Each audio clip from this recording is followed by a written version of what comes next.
we're indeed happy to have you here today. Can you please tell us briefly about you and your organization?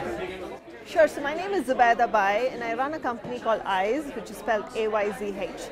And the mission of the company is basically to provide life-changing, life-saving women's health products at low cost to women who can't afford.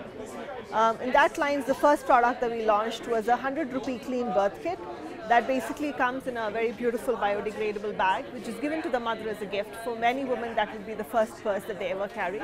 And it also contains simple tools that many private and government and public-private institutions defer to have, though these are basic requirements, to prevent mortality and morbidity at the time of childbirth. So that's the product we've launched, and we're hoping to launch many more women's health products over the coming years.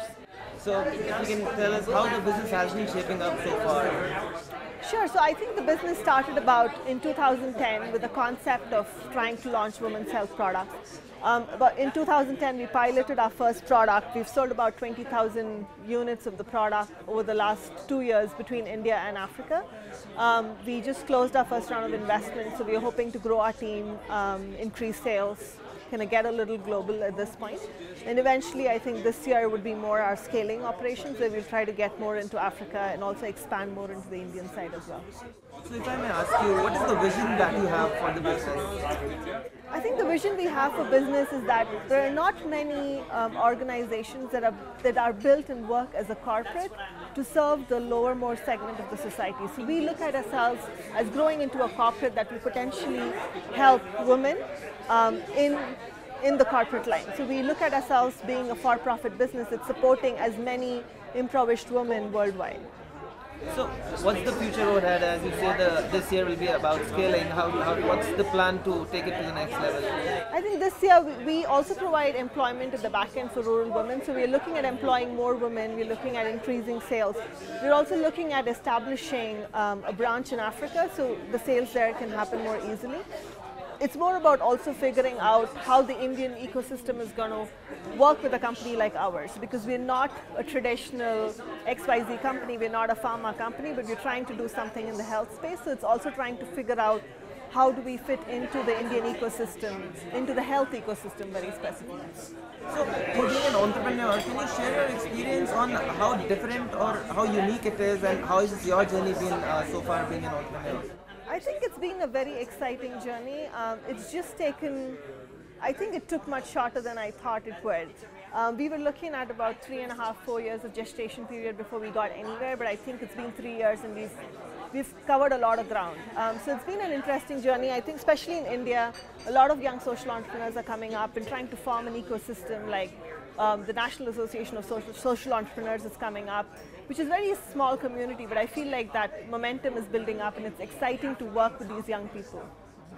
So, I believe that the ecosystem for entrepreneurs has improved phenomenally over the past few years, and there are many more startups coming up, and there are angel funds available today to companies. What are your comments on this?